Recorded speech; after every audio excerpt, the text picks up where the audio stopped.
Let me just destroy his reputation so that when we go to court, we can say, "Oh, I fired him because he's a bad guy and he treated our athletes like shit." And I'm like, "No, dude! Like you made lies up. This is what they tried to do to what's his name at Penn State, James Franklin."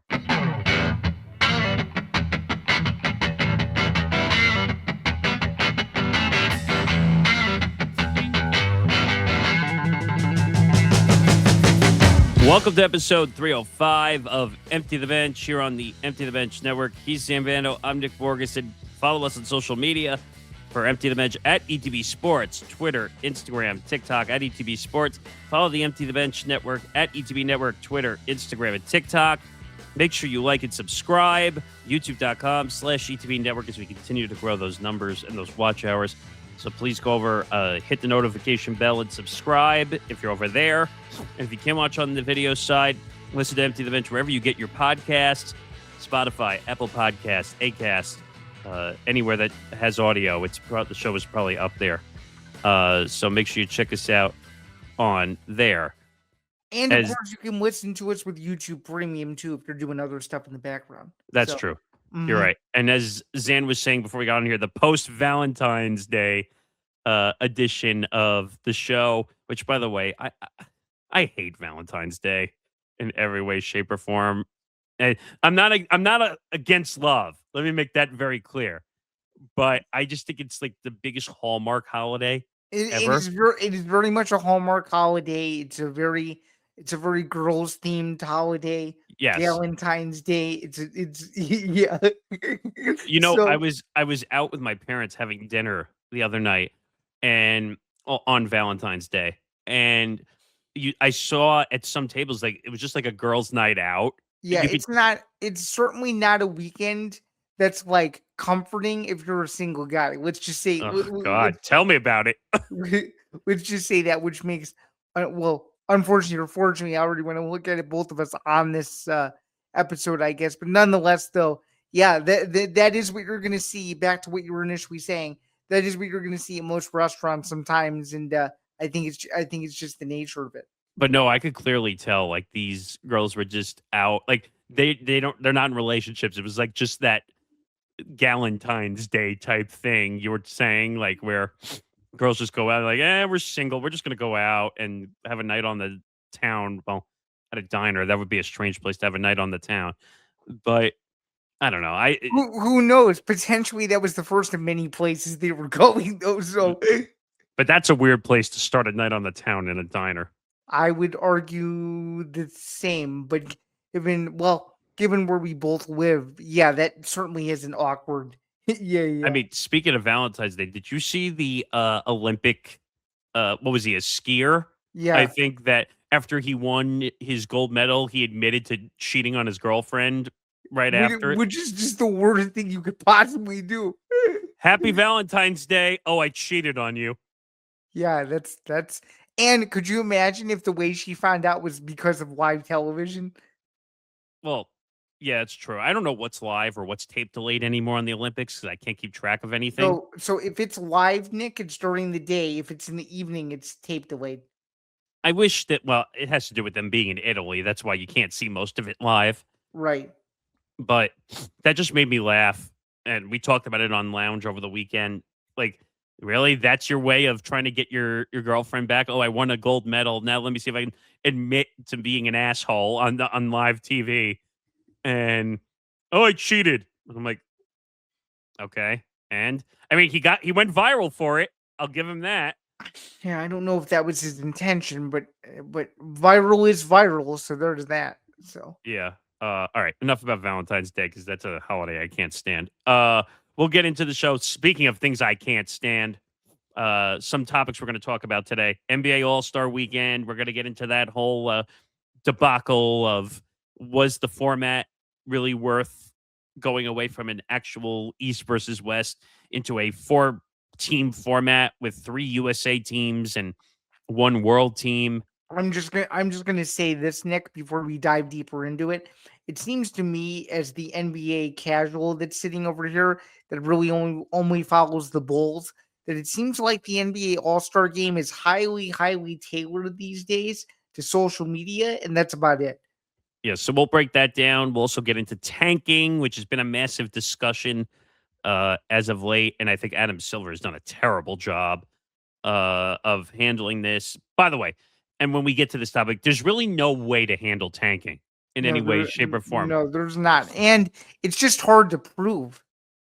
I would debate that one slightly. Like, if a team is really bad, I then mean, they're I mean, I mean, do players really come out and admit whether a oh, they're never team? going to admit it. No, but you could clearly tell when a team is tanking and they're losing games. Oh, right, yeah, yeah. I more so meant from the admit standpoint. They're never gonna do that. True. Also, we'll get into Tyreek Hill being released by the Dolphins. Now, everyone is reacting shocked. I'm not so shocked by I'm that. not so sure. He was a head case his final 2 seasons there anyway. And the whole speeding ticket incident and him and his wife, and there's a lot going on there. Also, Jerome Tang fired by Kansas State. Here's another rendition of fired by cause or not fired by cause, Yeah, uh, which that's going to be fascinating. I think he's owed $18 million. If 18. I think it's 18.7 million, 18.76 or something. just give him the money, I know. seriously. Also, we'll get into UFC 326. Which is Even coming though up in about a month. Yeah. it's not until March 7th, um, some interesting opinions on did they get the CBS portion of the time right? You and I don't think so. Tom didn't think so. Um, so we'll get into that. Also, there was a giant brawl between Providence and St. John's, which was hilarious in a lot of ways. It was. And what was even funnier is, which I'm excited to get into, the contrasting press conferences of Rick Pitino and Kim English were unbelievable. Absolutely hilarious. So funny. I'm excited to talk about that. I even have the audio from the fight, Of which course, of course you do, because it wouldn't be ETB Sports without an audio soundbite. So so I have well, the reason I bring that up is because if you listen to the broadcast, these when you hear a fight or a brawl break out, the broadcast has no idea how to handle it or how to um fly the plane yeah, when a brawl happens. except if you're watching UFC, which is so weird. Yeah, and then we'll get into an interesting story with the Miami, Ohio coach, Yeah. um, who decided to think wearing a speedo makes sense. Well, Uh, he hasn't worn it yet. A few conditions have to happen, but he agreed on live TV that if certain things went a certain way, he was gonna do it. okay, but you know from many things we've seen in the past, just because you say something on TV doesn't mean people are going to follow it through. No, no, true, but it did what it was supposed to do, and it went viral. So, That's true. All right, let's get into it. NBA All Star Weekend. Um, oh wait a minute, before we get into NBA All Star Weekend, do you want to address the elephant in the room? well, yeah, all right, fine, but so obviously we've had this incident before where well, it goes all the way back to when you made the video for which UFC card was it? Nine Was it 319? wasn't oh well, it goes back to that, and then if you go back even further to the Kentucky incident, No, but the one that stands out to me was UFC 319. We did yeah, that video, yeah, which did like between both platforms like 50,000 views, and people are just nasty. And yeah. but here's the thing: when you work in media or you work in digital content, you get trolls and you get people who have no lives. So they just go on social media and they say stupid things because they probably live in their mom's basement, microwaving mac and cheese and having no other life. Yeah, it's Um, probably the case. I mean, this latest incident was a pretty solid question that I asked Kylan Boswell following Illinois' 71-51 win against Indiana, and apparently some troll was not amused. Hence Nick's mac and cheese comment just a moment ago. So I'm taking it in stride. I'm not. I could be more disappointed, but I don't know. It's I think it shows where I'm just gonna say this generally, and then I'll talk more about this on my own show because I have my own opinions that'll go deeper on that aren't suited for this, but I'll just keep it simple and say society is a long way to go in terms of acceptance of just people with not just disabilities, but just people who are just different overall. Because every single human is different in one form or fashion or another. I think that has to do with just culturally, like in digital media where everyone does their own thing. Like it's no longer, oh well, I go on TV, I go on radio. I No, it's all instantaneous now.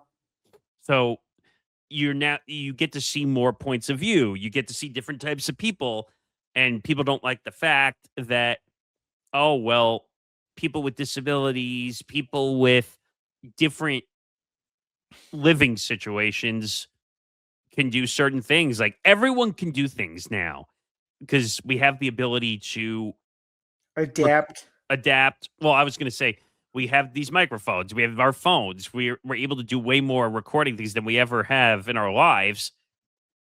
And just because this trolls don't like a way a certain people talk or the way they look or the way they say certain things, it doesn't mean that you could just offend people No, right. left and right.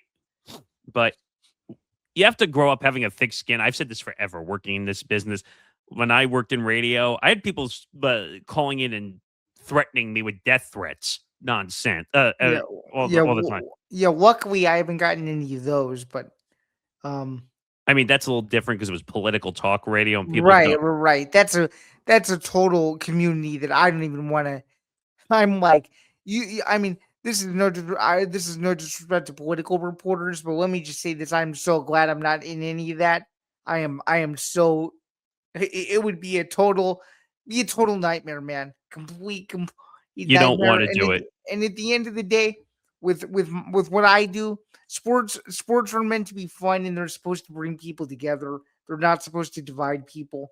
Well, It's supposed to be something to where you're seeing some of the most highly trained, well conditioned athletes in the world participate in something that they're really good at, and for the rest of society, it's an escape from what is actually going on in the real world. see, when I look at trolls or I look at sports fans, and you've heard me say this before.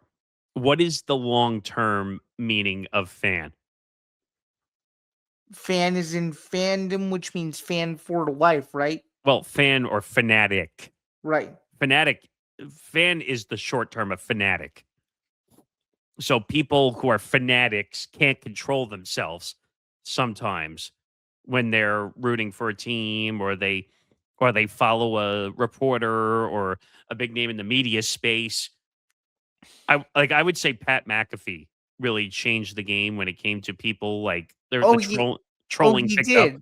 He did it because he's not a traditional member of the media. He's someone who's a former player who was able to bridge his platform to say what he meant and say how he felt, and he got millions of people to listen to him because he has that open, no filter personality that people are drawn to.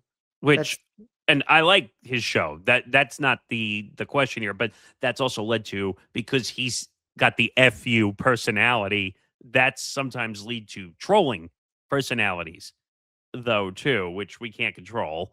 But it is what it is. But the whole Kermit phrase on social media, what, you don't like the way someone sounds? Like, what's your voice sound like, dude? You're trolling and calling.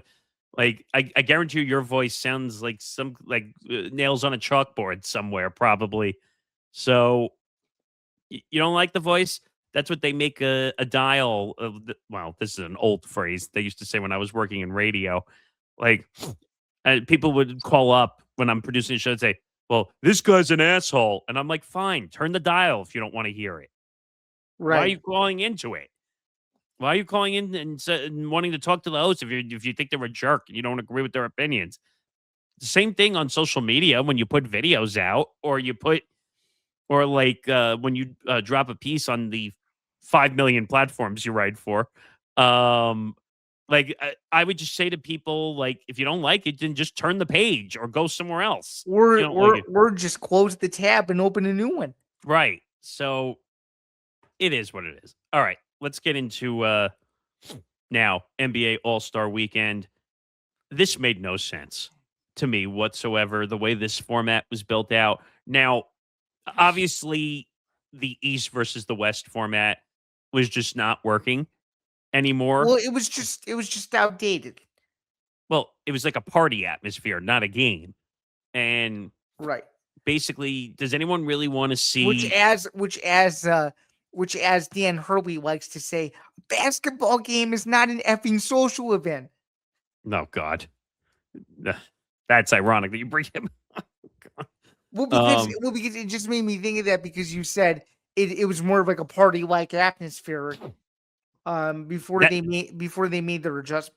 well, because for the last 5 to 10 years, like the biggest names would get voted to the All-Star game, and all they're shooting 50,000 threes a game, and they're dunking, and they're not. It's not a game. Like they're calling it an All-Star game, and it's really not a competitive game. It's more of a around the well. I mean this Around lightly, the world. not in literal terms, but kind of like an around the world contest. Yeah, yeah. And I'm just like, all right. First of all, like, and I'm the biggest NBA fan there is, and I don't remember the last time I watched an NBA All Star Weekend. It's been that long. Um, I watched some of it. I didn't like the fact, and this is not the Olympics' fault, but I had no idea that it was going to be on at 5 p.m. Eastern time. Like that threw me off. Yeah, I had no idea either. They didn't do the skills contest this year, which, by the way, they could throw away the skills contest. That really doesn't show you anything. 3-point contest, I like. By the way, Damian Lillard, who's been out and hurt the entire year, came back just for the 3-point contest and won it. Which, I that's a whole different issue. Then you had the USA versus the world format, which they decided to go with for the All Star game this year. So it featured 3 teams, 2 USA squads, stars and stripes. Really cliche. Which I actually think is a pretty cool play on words there for the two teams. And then you had one world team, and they competed in a 12-minute round robin tournament. So each game was 1 quarter. Okay. And then the top 2 teams were based on record or point differential advanced to a final championship game. And the stars and stripes teams did pretty well, right? For the most part, I don't remember. I forgot which 2 teams made it. I know the world team made it to the end, but it didn't like. Did it really show me anything? No, because the last game was a complete blowout. Right. Completely. Um, it was at the Intuit Dome, the new home of the Clippers. Apparently they had a $1.8 million prize pool, which I didn't even know. Which is nothing to these guys. That money. No, it's nothing at all. So, They say, Nick, they call that kind of money chump change. well, yeah, each player would have walked away with $125,000 each. That's some people could wipe their with that money, if you know what I mean. Yeah, it's And true. You just you brought you probably just made a lot of people want to Google one of people you probably just made a lot of people want to Google who Bobby Knight was after that quote. it's true. But I don't know how much you saw or any of this All-Star weekend. I saw the highlights of pretty much everything you're discussing. I just didn't love it. Like, I think they should just cancel the NBA All-Star weekend at this point. They're not gaining anything. I got into an argument debate with Nick D and Liam on Lounge on Sunday night. Well, considering that I barely watch it, I wouldn't be opposed to seeing it go away. And they I kept don't telling me, "Oh, there's a lot of money in it," and I'm like, "What are you talking about? What do you mean there's a lot of money in it?" Well, I'm sure there's advertisement money and TV money, but is that really the ultimate gain? I'm trying to look it up to see how much money they're actually was, and I don't see anything at the moment, but their big thing is, there was a $1.8 million total prize pool. These players don't care about that money. They make more, they can make that in 5 minutes with an endorsement deal or something if they really needed to make that money. Most of these guys don't need that money. NBC signed like that's the more of the deal I want to look up. The NBA on NBC TV deal, because that'll give me more of the numbers. Okay, so they signed an 11-year deal for $2.5 billion annually, Okay. which I think if I do my math, that's like $27 billion That over sounds that right. 11-year. Mm-hmm. Which is a lot of money, by the way. Right. To air 100 regular season games, Sunday night games, exclusive Monday night games on Peacock, and then obviously they had the All-Star festivities, and I think they're going to have the playoffs Okay. too. But I don't know, like, is there anything that would entice you to watch NBA All-Star Weekend? Because right now, as the NBA fan here, I wouldn't watch it. Depends on who's in it. So, like, for example, when Steph Curry returns next year, like, I'll watch that probably. You need to give me star-driven reasons, in my personal opinion, to watch it. It needs to be names that like are big enough names that I've heard of that will make me want to sit and watch it. If the names don't mean anything to me, or most of them are G League guys or guys that don't really get a whole lot of minutes, it doesn't matter to me. You got to give me stars. I'll watch it if that's the case. But without that, I will probably choose to pass and watch college basketball, the UFC, or something entirely different. Now, like the dunk contest, like people had a hard time with the dunk contest I enjoy it usually. It's usually years really ago. Years ago, I enjoyed it like when the Dwight Howard era was at the dunk contest. like, for context. The last dunk contest I remember watching is the year that Mac McClung won the whole thing. Well, he won it twice, I Yeah, want to say. and I've watched the last one I watched in full was the second time he won. And supposedly, like they might have asked him to do it again. He said, like, I'm out of dunks, which I don't believe, by the way. Well, how old is he now, though? He's in his Is he 30s. he was in college in 2018 at Georgetown. He's 27 Okay. because he was born in 99. Oh, he was born in the same year I was. Well, wait a minute. What month was he born in, though? Um, Actually, his birthday passed about a little over a month ago. Oh. Oh, so January he's oh, so January he's 6th. only a few months older than me. Okay. Yeah, Okay. January 6th, 1999. He's a Okay. little over a month for my birthday too. Okay. Um, I don't know. The dunk contest, like, y- and this is not really controversial by any means what I'm about to say, but LeBron James ruined all the All Star game festivities I think when so too. and people can say, but Nick, come on, you hate LeBron and blah blah blah blah blah. Yeah, I do. I don't like LeBron James, but But I you do know he's a valued asset to an event like that, though. no, I'm not disagreeing. And he actually participated in the All-Star games, even though I find it awkward, by the way, that they call it the NBA All-Star game when they're playing 4 mini games to Yeah, get to a final. which is kind of dumb. Yeah, I agree. But LeBron early in his career said, "I'm not taking part in the dunk contest." Do you realize how big that dunk contest would have been over the years if he was in it? Oh, they would have had record upon record ratings year after. They might have even shattered their own record every single year he would have been in it. But for some reason, like, they could not get him to participate, and he used to, like, thumb them in their face every time, like, and make fun of them. Is it because of, like, just how active he was, and he didn't want to risk, like, potentially getting injured? Like, what's the main reason why he never did it? I don't even know that. I think part of it is because there's no incentive for a lot of these guys. That's why you didn't see a lot of stars, like, once the later, like, or the early to mid 2000s came around. Yeah, I where understand. I got it. Yep. um let's see. It says his absence stems from a combination of personal choice, high risk, low demand, which that one makes sense. Um, and prioritizing long term career goals over the exhibition. Now, the issue I have is if you're voted into the All Star game, unless you're physically injured and you can't play, then you need to play in the game. And Because not all of these guys are on the level of LeBron. So for some of these guys, they have no choice but to play in it.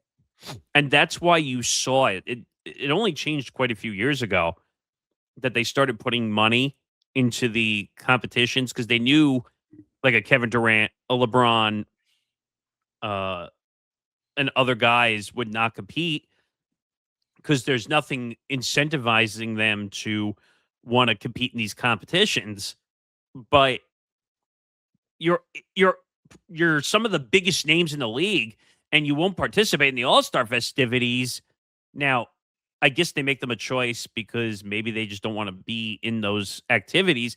But LeBron not being in the dunk contest was like a massive miss by the NBA. Hmm. Um, and I don't think they'll ever make up missing that type of vitriol they could have got from it. And I guarantee you they could have sold more sponsor or advertising knowing if LeBron was in the dunk contest. But I don't know. The All Star weekend has become a complete dumpster. And there's no way I don't can you think of any way besides the All Stars, like any type of format that would make sense to make people want to participate that are the big names? I just think you strip it down and you include the things that people like. So I would say the 3-point contest, the dunk contest, and then whoever wants to create sort of like a not a rec league team, but one of those teams where it's the bare minimum, the best players against the best players, have a team captain on both sides, and call it a day, and just keep it simple. This East West formality thing, it Doesn't should work. it should be about it should be about excitement, bringing people together, and seeing the biggest stars play on a weekend where people can feel like they can just sit and relax and not worry about team versus team.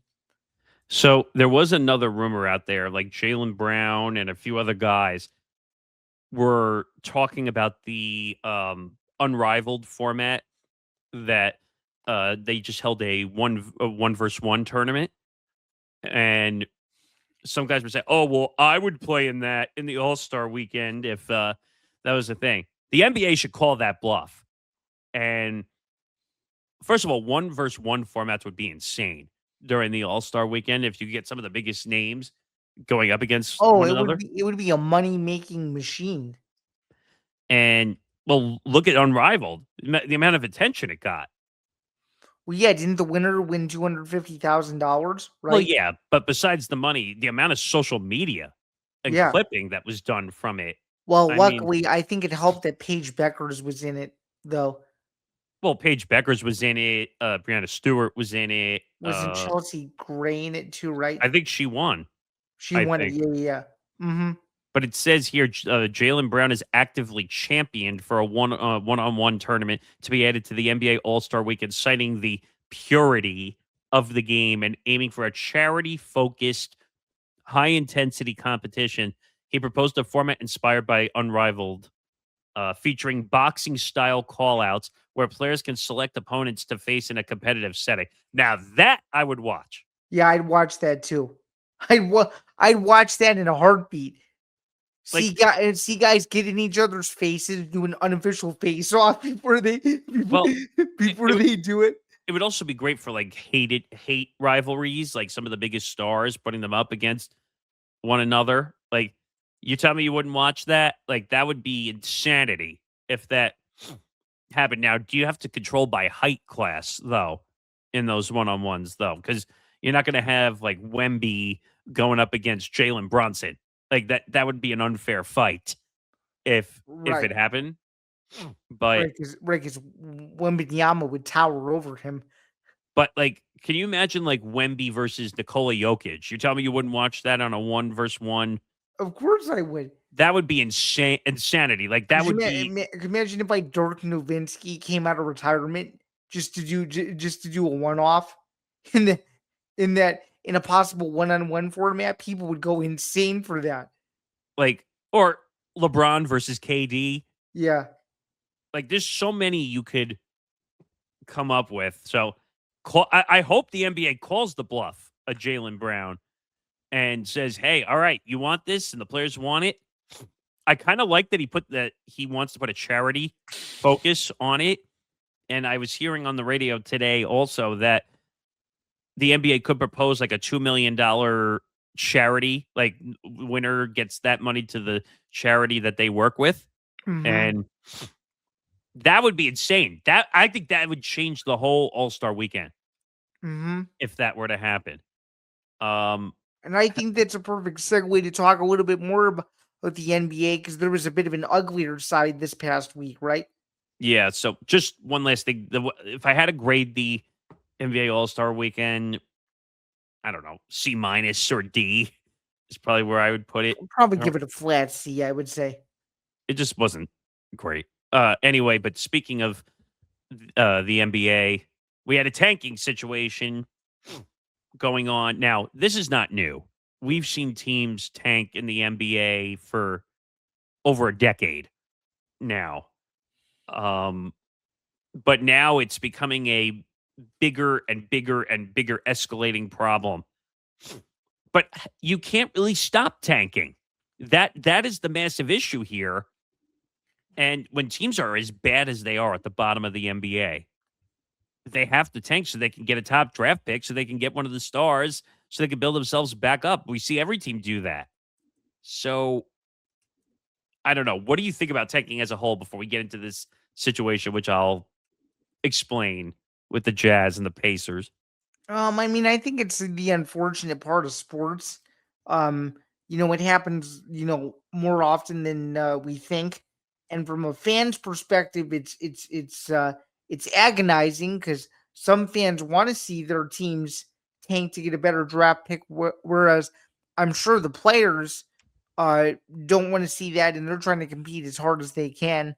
Although it seems obvious there have been examples where it doesn't seem like that's the case, but again, it's more difficult to fully prove, quote unquote, than not as to what is really tanking or not. But if you are compromising the integrity of the game, that's a huge thing because obviously, as we've seen, there's been scandals and stuff, and a couple other things that have happened in the NBA that have painted a black eye over it. This is just another example to where it could be the Jazz, it could be the Bulls, it could be anybody. If you are caught doing anything remotely sideways regarding the rules, the NBA is going to take swift action, and it seems like they've done so in this case with Utah, and then of course you're going to talk about the Pacers too. But the Utah one to me stands out because of the staggering figure that is being thrown around regarding it. But and don't get me wrong, tanking is a massive issue going on. And like I said, for the last decade, we've seen tanking go on for high draft picks. But I'd be more worried about the gambling scandal and all of that issue going on before I would think about tanking. And I saw a report that NBA teams are willing to pay the fines to tank so that they get a top draft pick. What does that tell you as a league that they're willing That to tells you pay? as a league that the teams just simply don't care. And the teams only care about what they feel their bottom line is. Well, let's be more transparent here. These teams only really care more so about what their bottom line is going into next year than anything else. Well, that's any league. All the teams care about their Yeah, but bottom I line. feel like now in the NBA, it's being a little bit more highly publicized, though. Well, That's my yes, I agree, but at the same time, I just don't know how you fix this tanking situation. Like, and what that tells you also, if that teams are willing to pay the fine, that means the punishment is not enough to stop tanking in that regard. right. Uh, um, so what I mean by that is, so the Utah Jazz, I think they set 4 out of their 5 starters in a game, including Jared Jackson, who they just got in a trade from Memphis. who I think is making what, $50 million a year? Yeah, which by the And way, Jaren Jackson was a very good college basketball player, and it sucks that he he's can't in stay an healthy. well, yeah, that and that he's in an environment that just simply isn't winning right now. So So, well, Memphis was not doing that well. I mean, I think if Sacramento can be healthy and he can be healthy, Sacramento could be a playoff team next year, the way that they look. yeah, which it seemed like they were trending upward in that direction this year, but things just haven't gone Well, they the had way too that many they would. injuries. Why no? They had far too many injuries this year, including what's his name, who used to be on the Bulls. What is his name? You know who I'm talking about, right? Yeah, yeah, yeah. He was a pain in the ass when he was in Chicago, and now he's in Sacramento. And like now, I got to look this up because this is bothering me at the moment. Let's see. I can't find it. My Oh, point is, Zach Ravine. that's it. Thank you. He went down for the rest of the year, I think, with an injury. Yes, So correct. talk about a guy who can't stay healthy on the Yep. court. No kidding. And if I remember with Chicago, he like gave up on the Bulls at one point, didn't he? Near the end of his tenure, yeah, he started Not to show up. just throw in the towel, not show up. He'd make excuses to the media sometimes. It was an ugly scene. So 4 out of the 5 starters were, well, I don't know what you want to call it, sat down or basically they were sat. And so they go to play the Miami Heat and they get fined $500,000 for basically, what was that term you used before, that like the integrity of the game, essentially they were fined for. Yeah, But there's one small issue with this. Okay? They won the game against the Miami Heat. I know. And you know fines don't come out until after games are done. Yeah. So this is a bad look, right? Yeah, it's a bad look on both sides, both on the league and both on the team itself. Yeah. I just don't, like, I'm stunned, like, in every way, shape, or form. And NBA Communications put out a statement on the Jazz and the Pacers. So this was on the 12th. The NBA announced that it has fined 2 teams related to management of their rosters for recent games. The Utah Jazz organization has been fined $500,000 for conduct detrimental to the league.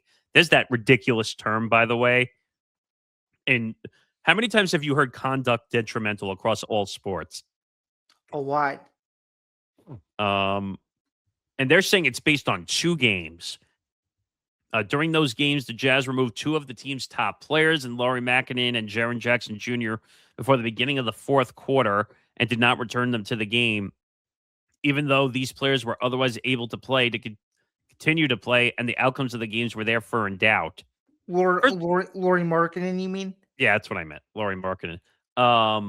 First of all, who is the NBA to determine whether a guy should be on the court or if the outcome is in doubt or not?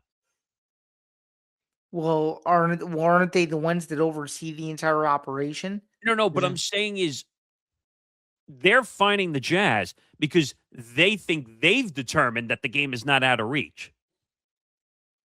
Yeah, technically shouldn't it be the other way around? The teams that are playing on the court would know if a game is out of reach. Right. So who is the NBA to say, "Oh, I don't like the fact that you removed players from the court, so we're going to fine you because we thought the outcome was going to be different"? I have no idea. That's a good question. That's a fallacy of a predetermined outcome. You wouldn't know if those, because those players could have been on the court and they still could have gotten blown out by 40 points. Right. So I don't know, that I feel like that was not right. And then the Pacers were fined $100,000 for violating the player participation policy, which is a stupid policy that they put in place in connection with the team's game against the Utah Jazz on February 3rd. Following an investigation, including review by an independent physician, the NBA determined that Pascal Siakam a star player under the policy, and two other Pacers stars, neither of whom participated in the game, could have played under the medical standard in the policy, including by playing reduced minutes. Again, how does the NBA know what these guys how these guys are feeling or not? And to say that they should have played under a reduced minutes policy if they were not fully injured, who is the NBA to say that? Beats me, Nick.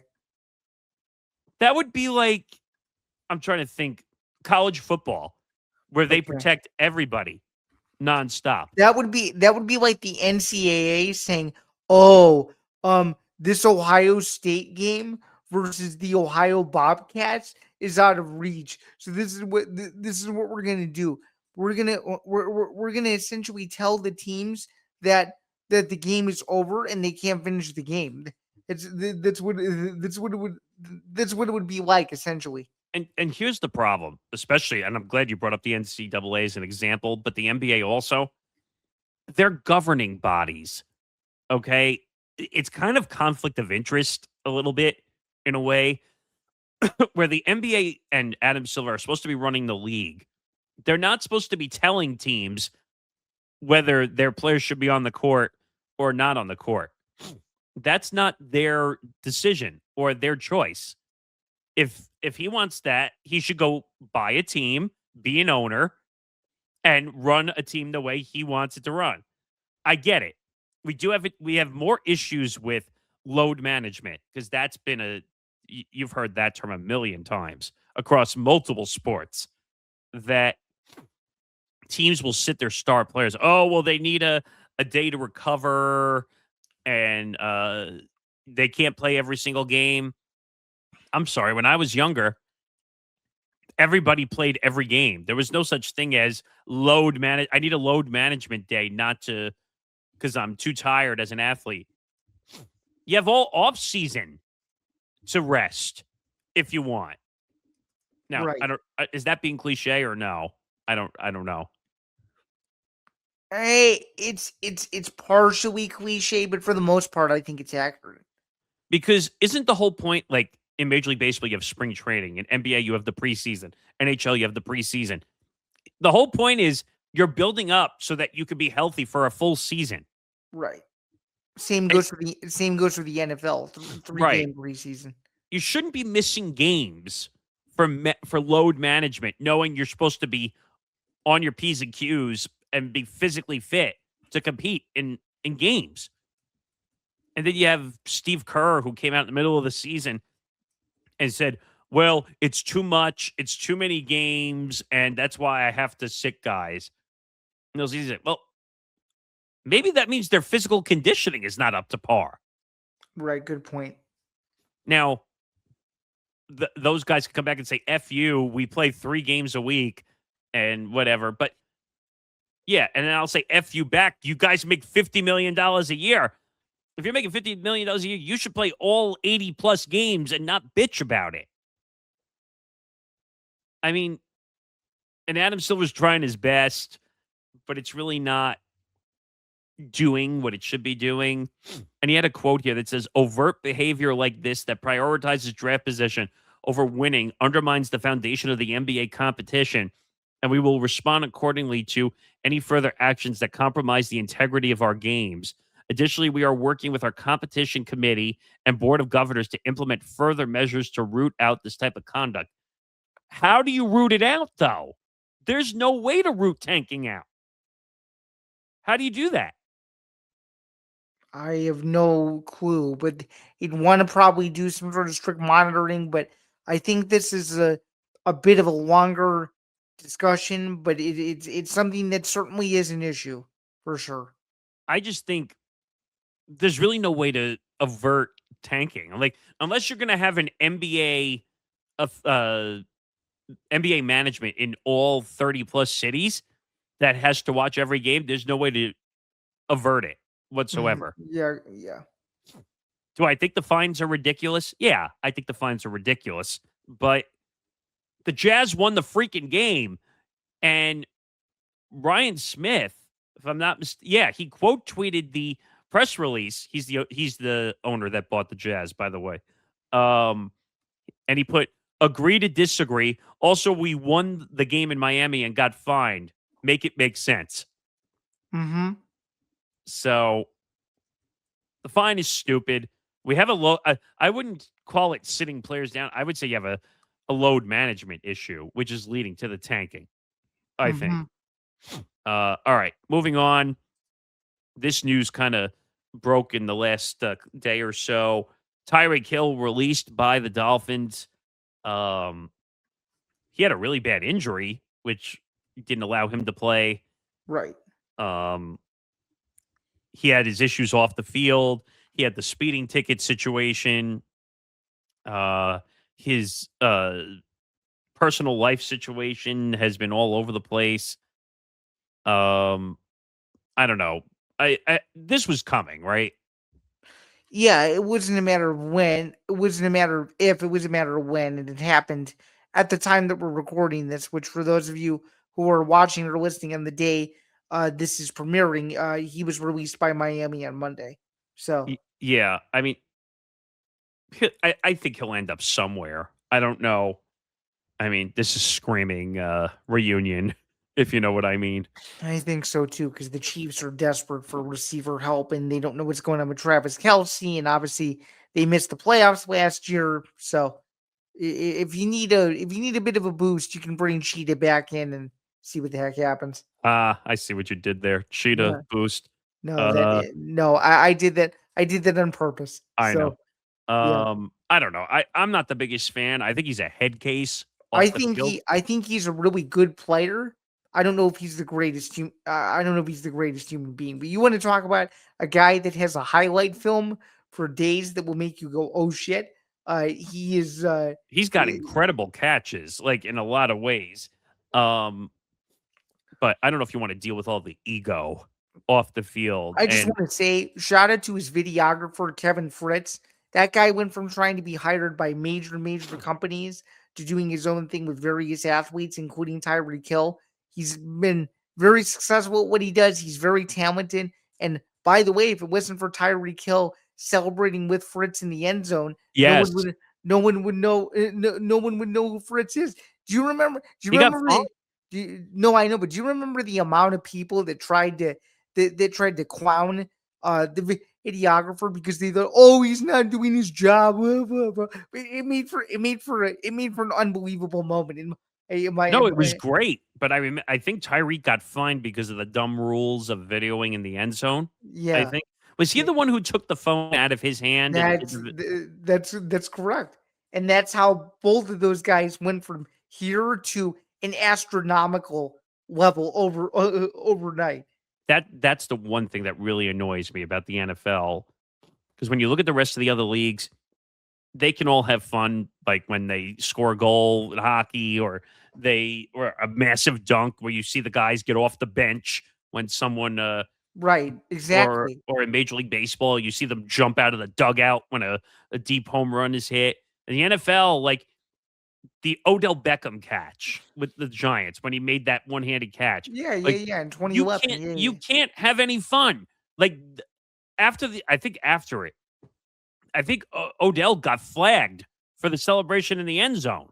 Like which was so stupid. now, they've adjusted those rules since No, because I know that. No, I know that. because the NFL finally realized, oh well, maybe we need to allow them to have some fun.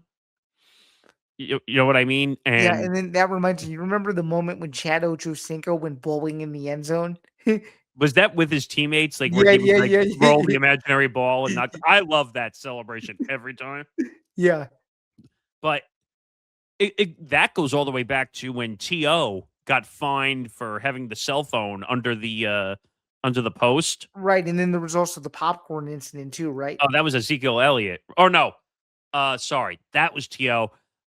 The one that I enjoy The the most. Salvation Army incident is Yeah, where he Ezekiel Elliott. jumps in the pot every single time. He got fined for that, and I'm like, come on, that was a fun moment. Like, Well, yeah, and that ended up becoming his thing. So people remembered him for that. but they kept fining him for it. I think at one point, and I'm like, come on, man, just let them. Like, the NFL doesn't know when to say like, well, that's why they have the moniker of the No Fun League. But Like, those are fun, man. Like, the whole point of sports is that because the joke we used to make, Tom and I, all the time on this show, many years ago, was like you get paid to play a children's sport.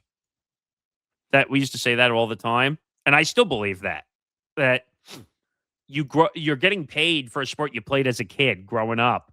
And like, how often do you get to say, "Oh, well, I played sports as a kid, and now I get paid a lot of money to do it"?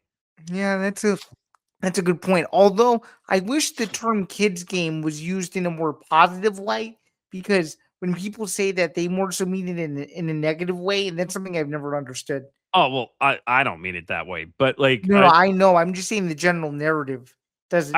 I just meant like kids have fun playing sports when they grow up, Right. and they're like, "Oh wow, and now I get to play this for a living, and I get to make a lot of money doing it." And they have a loud celebration like a kid would in the end zone, and the NFL has to flag them for it because they don't like it. Like, if I remember correctly, did the NFL get mad at Victor Cruz when he used to do the salsa? No, I don't remember. By the way, the NFL benefited from that because where did Victor Cruz go after that celebration went viral? Where did he go? Dancing with the Yeah. Stars, That's right. Yeah, yeah, yeah.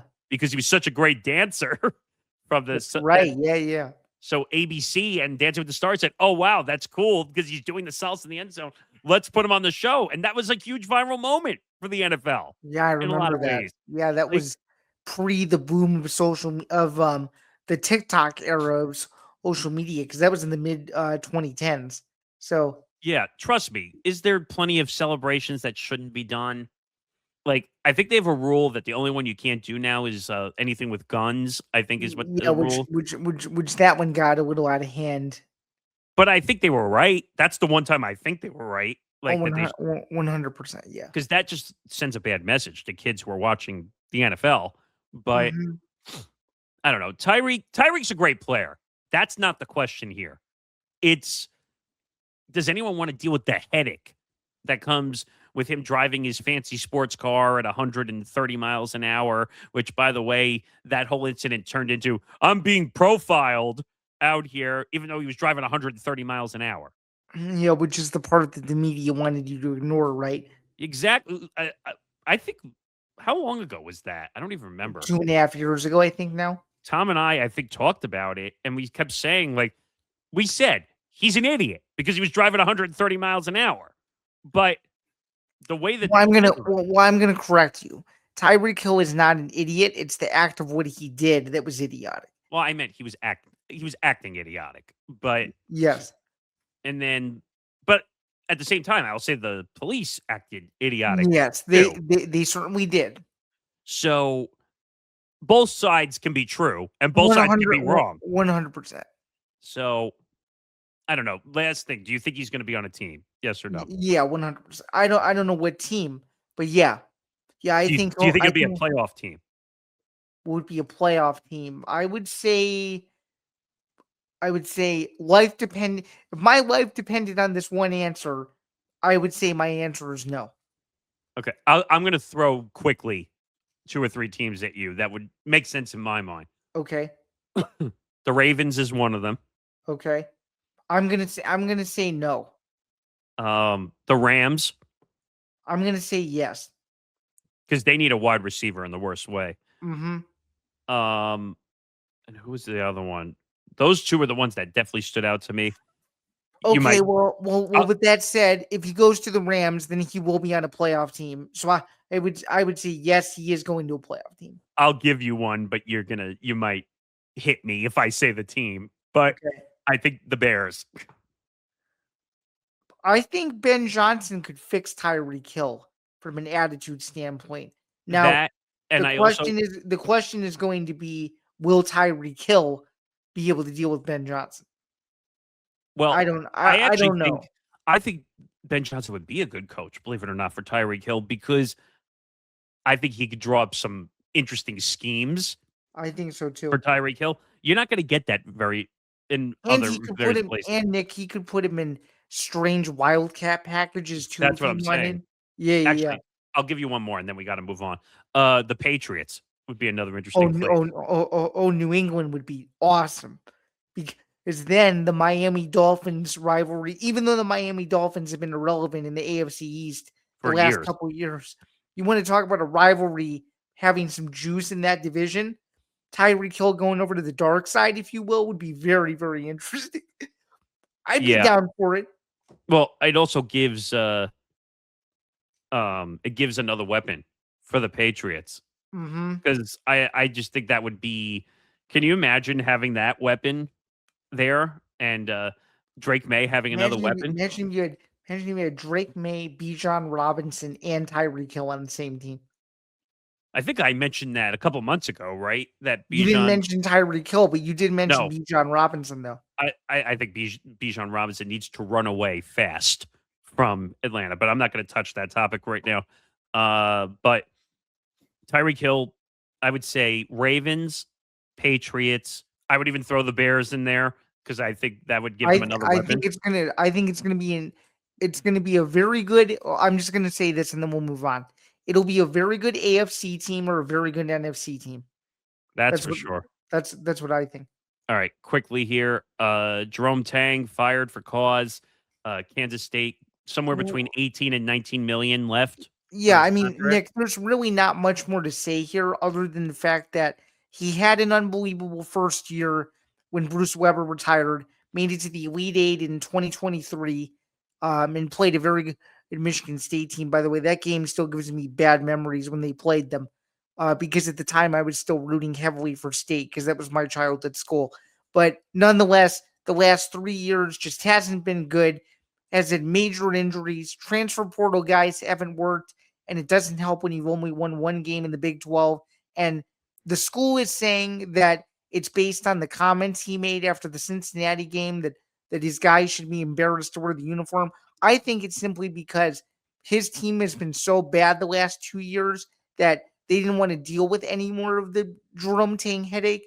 And That's not I cause. That's and not cause. which I agree with you. He shouldn't be getting fired for a cause. My next point in saying that though is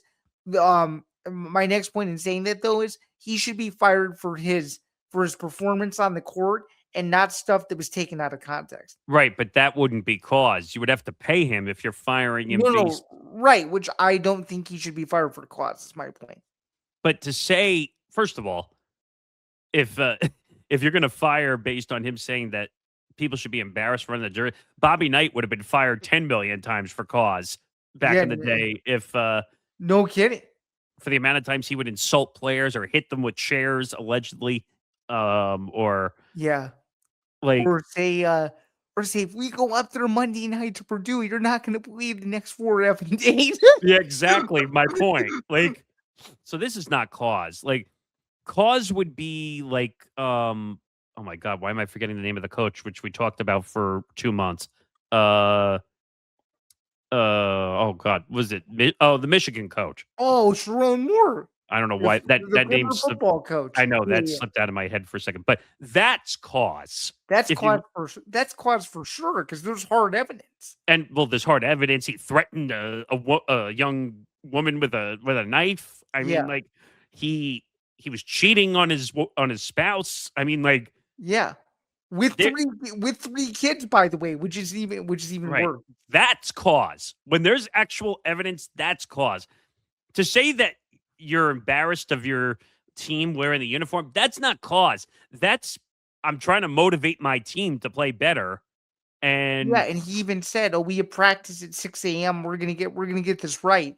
And then they proceed to lose their last game on Saturday against Houston. I'm pretty sure it was, and obviously they weren't gonna win because Houston is an all world team. But I mean, he was doing a Jerome Tang like uh, um, message about where his team was at, and the AD didn't think it was appropriate. Which, by the way, I think it's kind of ridiculous too because they're saying it's in the best interest of the student oh, athlete. it's not. Why? No. I was gonna say this. Well, guys, if it's really in the best interest of the student athletes, then then are the student athletes telling you guys this, or are they just keeping things from you? Because it feels like half of what they tried to accuse him of, they kind of made up a little bit. Well, first of all, when I read this, because I'm looking at the actual Gene Taylor statement, the AD, and at the conference, he said, what he said about student athletes really concerned me. What did he say? All he said was that he was embarrassed for his guys wearing the jersey. Well, and he also said that they don't deserve to wear the jersey. Okay. It's not like he said, oh, I should beat the crap out of them or something. Right. And he said, and he said that he was not only embarrassed for himself, but he was embarrassed for himself, the fans, and the alumni, and anybody associated with the university. I'm reading the other part of the statement, by the way, and this is making me laugh. Okay. So he went on to say, quote, basically his comments about the student athletes and the negative reaction to those comments from a lot of sources, both nationally and locally, is where I kind of thought we needed to make the decision. So you're saying because of national and local press is why you fired him? I don't know.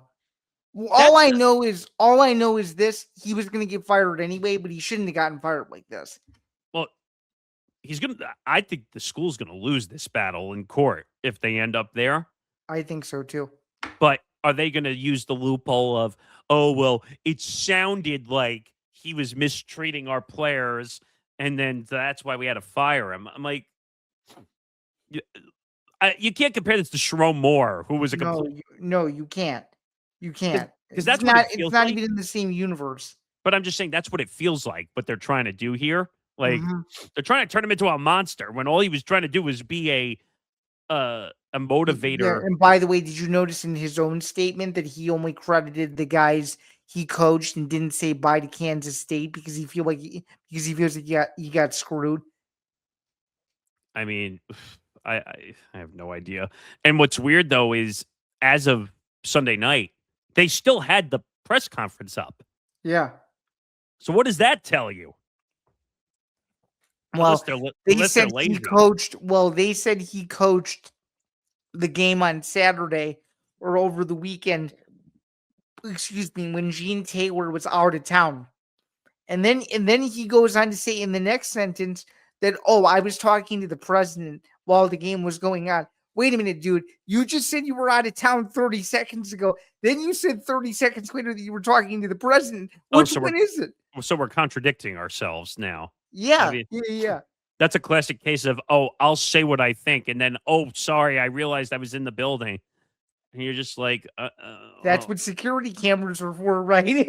Right. And so Tang went on to say, I'm deeply disappointed with the university's decision and strongly disagree with the characterization of my termination. Should be. He should have been terminated for the performance on the court, which was disgustingly bad.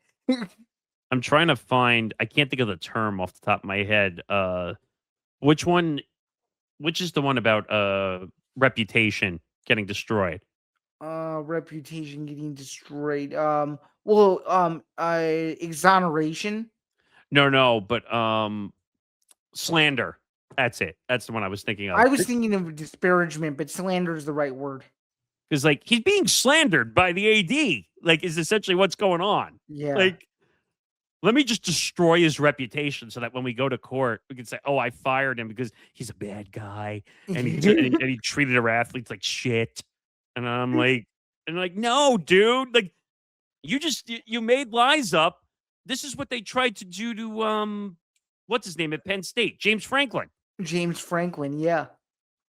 Even though I have to give Penn State some credit because they structured that contract in a very smart way, knowing that. But at the same time, they should have paid him. It's not like he walked away. I know. He was fired because he had lost 3 games he was fired based on what they said. He was fired because they had lost 3 games in a row. Well, performance-based, which again wouldn't be cause. Right. So, I don't know. All right, we'll leave that one there. Let's move quickly here. Let's talk about this. UFC 326 to be partially shown on CBS. We're obviously talking about the event on March 7th. I think it came out that the 8 to 10 p.m. Eastern time. So it's the last hour of the prelims and the first hour of the main card. Correct. Right? Yep. So I don't know. I don't know what you and I discussed this. I think they should, it should be the first 2 hours of the main card, not the prelim. This is nothing new. I mean, the UFC's been doing televised prelims since 2009, but they've never done it to where they've done both a portion of the prelims or the main card. It's one or the other. So this is where it's very confusing. I think, and this is what sucks, and this is what's misleading. When I first read that and the way the caption was read when the news broke, I thought the whole UFC 326 card was going to be on free TV. That's what I thought. Then I quickly realized, oh no, that's not the case. And I don't know. Yeah, I think this was a bit of bad planning by CBS. But as I did explain last week on Bando's breakdowns, But maybe it wasn't CBS's choice. well, it could have been in collaboration with CBS and the UFC though. But So anyway, I was yeah. going to finish with what I was saying though. Yeah. As I was saying on my last episode of Bando's breakdowns, which by the way is a very good episode. It's episode 77. If you haven't listened to it, it's a pretty good one. We went a little bit shorter than usual, but we promise we'll be a little bit better on it for this week. But I mentioned very specifically in the segment as I'm talking about it that it's clear that they want to use this as a moneymaker because they want to drive people to Paramount Plus to watch the final 3 fights of the main card. That's why. And quite frankly, though, this isn't as big of a deal as people are making it seem because you can still stream the entire card through the app without the need for CBS. Yeah, but I think they blew an opportunity to have the first card on CBS that they should have had the first 2 hours of the main card on there. That would have been a huge win. Or maybe Nick the entire main card. You mean right? No, but I'm just saying if they only had a 2-hour window because that's what they're claiming. To just do the main card. Yeah, 2-hour window. Because it probably is contractual. Also, it's not just because they have a deal with CBS doesn't mean they could just air 5 hours straight of UFC. But and there's also college basketball too, so that could have maybe factored into it. They didn't want to conflict with any of the college basketball games earlier in the day. I don't know. I just know that there are college basketball games that day on CBS that are preceding this.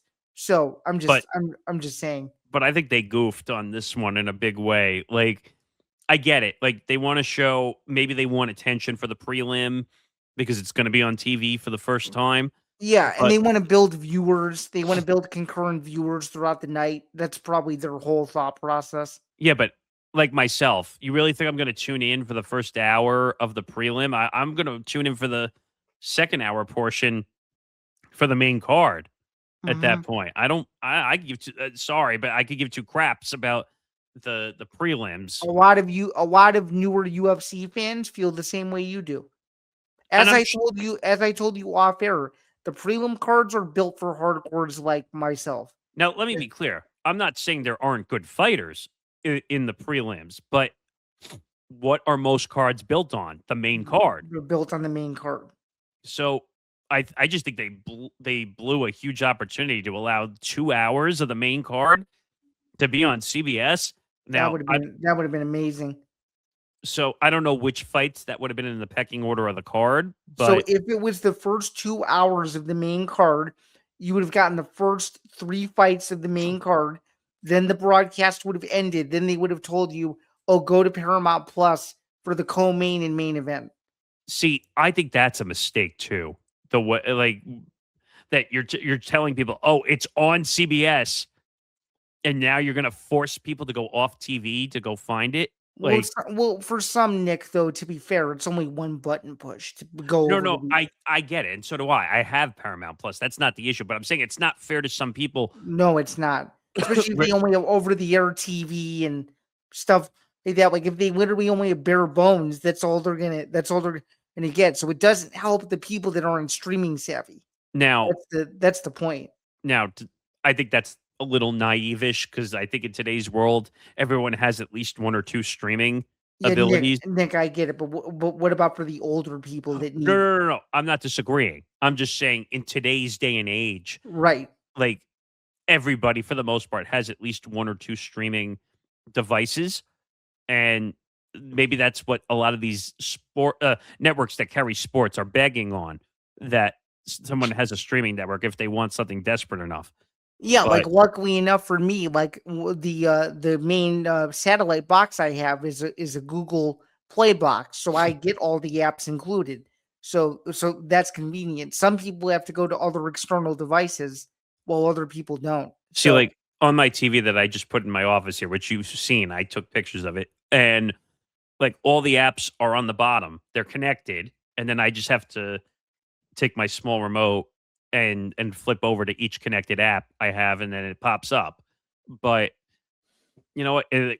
I think if they were really smart and if they were really smart and they wanted to be real ballers, they should have just aired the entire main card. Because could you imagine the ratings for Max Holloway versus Charles Oliveira on free to air CBS? oh, it would have been nuts. It would Would have have been been nuts. unbelievable. And also, Would you have watched that? yeah, oh yeah, definitely. I was gonna say if they wanted to be smart, even if they only had the 2 hour window. Imagine if you just did the 2 hour window where it's the co-main and main event Well, okay, you beat me to my point, which is what I was gonna say, that if they wanted to be savvy in this way, and get people to say "Holy shit!" Right? right? What they should have done is they should have said, okay, prelim, all this stuff, and throughout the promotion, even if someone's watching on Paramount Plus, they say, make sure you tune in for the last 2 hours. Turn over to CBS to watch the last 2 hours of the card, including the big main event, the co-main That event, would and have the been main event. unbelievable. Because then you're going the opposite way. Hey, I'm a fan because I have Paramount Plus. Plus, get me to watch it on regular TV for the end of the card. That way I could tell my casual newbie friends to turn on the TV and watch it. Right? That's my point. Like they should have done it the opposite way. The So way they're I'm just saying if UFC, if you're taking notes for the White House card, try to air as many fights on the White House card on regular TV as you can. well, I think they said they're going to air the whole White House card, at least the main event. They're gonna air. I They thought from what I should. heard, They but should. they're doing it the wrong way currently, where they're telling you, okay, watch here, and then they're trying to send you to the digital app. It should be the Which is not the right way to do it. no, Because as you just alluded to, most people have streaming already. right. Tell people, okay, start by watching on your Paramount Plus device, whatever that is, and then say, "Oh, just as an added bonus, the last 2 hours are gonna be on TV, so you just have to turn CBS on." Yeah, your local channel 2 or your channel 3 or your channel Yeah, 5. Yeah, right, yeah, and that's it. Have fun watching the main event on TV. That it makes it easy. yeah. Mhm. Now, it's gonna be interesting to see what happens once they're on TV, It's if also it gonna be interesting to see if it cuts out randomly when it's not supposed to. Could you imagine if it's ending and it's still in the middle of a fight and they cut it out? well, that wouldn't be a UFC decision, though. That would be a CBS timing decision. Well, no, I'm just saying it would cause a disaster on social media. Well, here's what and we gotta move on, but the last thing I'll say is when they start doing TV cards, they're gonna have to follow a structure. They're not gonna have a choice, Mhm. meaning that if you have a 2 hour window, you have to follow the 2 hour window. Otherwise, you're gonna have a lot of pissed off people who are watching the UFC cards, and they're gonna Well, say, right, which is what they're trying to do with this window that they have now. They're hoping that they can get 4 fights in a 2-hour window. which I don't know if they're gonna knowing how the UFC is, I don't know if they'll do that. I don't know if they can either. I have no idea. And forget it. Imagine if they put boxing on CBS. I mean, like, That's gonna be a disaster. what was that card that everybody got pissed off about because it took what 5 hours to do? The Canelo Crawford fight. What was that? 4 fights in 6 hours or Yeah, something? it was so dumb. It was so dumb. See that you would have to be worried about if you had a timing structure. Yeah. But the UFC has timing structure issues too. Right. Well, they no longer do anymore because they're not on pay-per-view. So they technically can go for as long as they want. They used to be under a restriction, Nick, of 3 hours, but now they're not. Now they're not on that anymore. Well, I just mean strictly when they go to CBS. Like, Right, right. and Dana. Sometimes Dana doesn't give two fucks. Sometimes about time. Like, you don't think the CBS executives, when they had the meeting, sat down and said, "Look, like we have a 2 hour window. you either have to stay in it or you're going to get cut off. Like, I think you're going to see a much more structured UFC when it's on TV. That's just And my prediction. I hope so, because that would be better. But all right, quickly, because we're a little bit over here. Thoughts on the Providence St. John's brawl? This was insane. Insanity. Thoughts on it more so.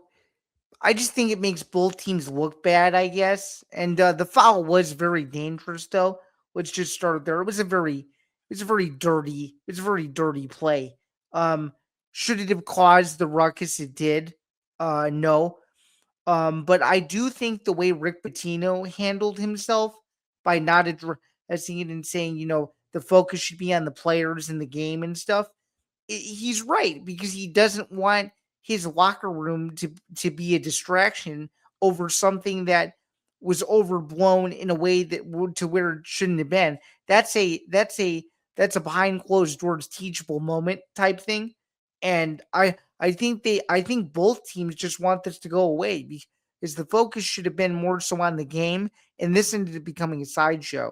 So yeah, I mean, first of all, I haven't seen a fight like that since a insane version of Malice at the Palace in Detroit. But this fight was insane watching it. And if I can just I have the audio here. And the reason I want to play it is because when you listen to the broadcasters trying to maneuver the plane, it sounds like they just have no idea what's going on when the fight Nick, is going on. Is this brief or is this a long one? It's brief. But take a listen to this. From the red store, Hopkins right on the floor. Hopkins, he is waxed. Hard foul. Hopkins springs up, and it is on the baseline.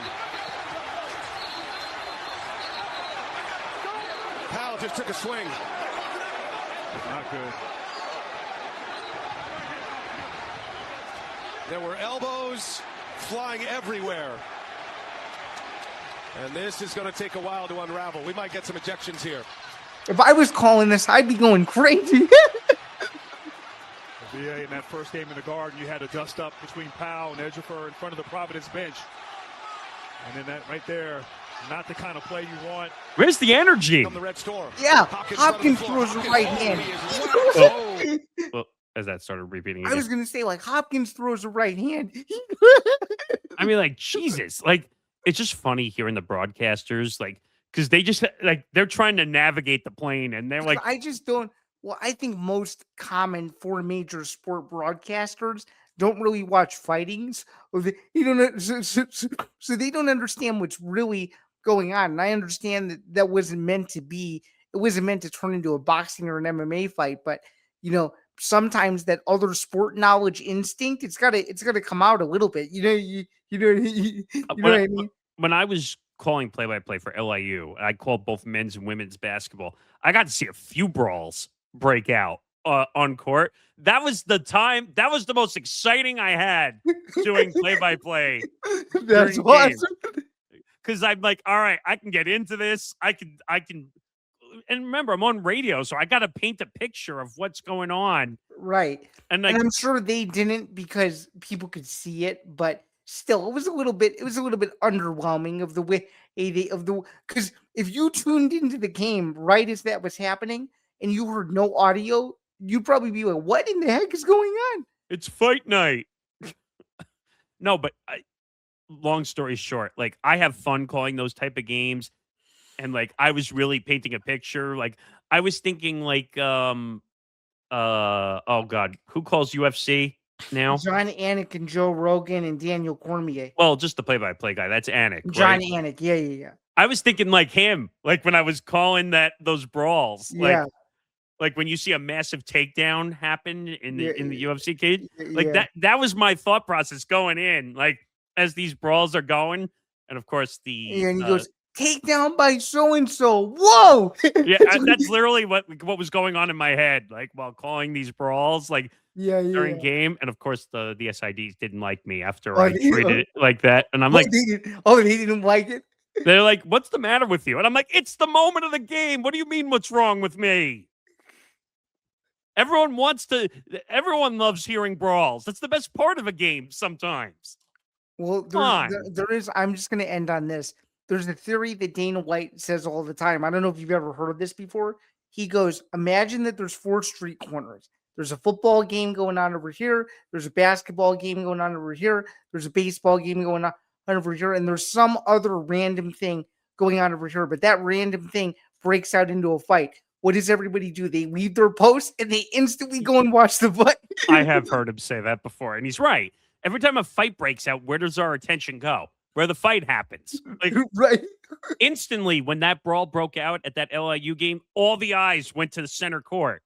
Oh, And I'm no like- way. And I was Okay. like, duh. Like, oh man. All right, that's all the time we have this It's a good week. show. And like, I think I've only been hosting the show with you since August, but I would argue this is one of the better episodes we've done in quite some time. We had a lot of banter and a lot of discourse this evening. It was a good show, I would say. What do you think? You weren't kidding when you said when you messaged me in Slack and said, "Oh, it's going to be a drama-filled episode." I'm like, "You're right."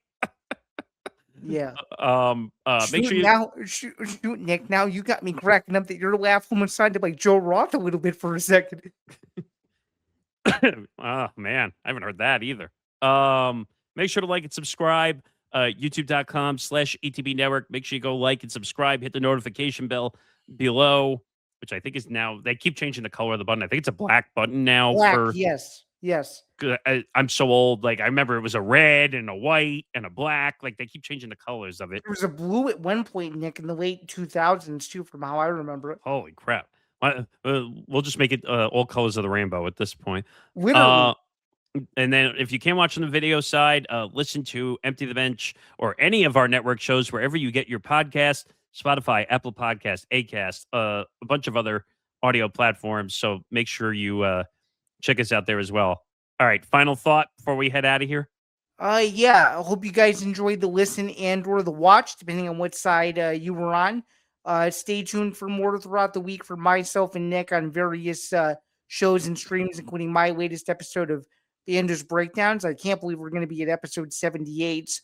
Well, by the time this comes out, that will be in anticipation. So stay tuned for that and so much more that's coming across our airwaves on the audio only side, and of course uploading schedule on the video side. So stay tuned. We're getting to the kind of the dead period before baseball, so stay tuned for much more to come. For Nick and myself, this has been another edition of ETBS, and until next week, we will see you guys soon. Have a good one. We'll see you next week. Have a good week, everybody. We'll see you then.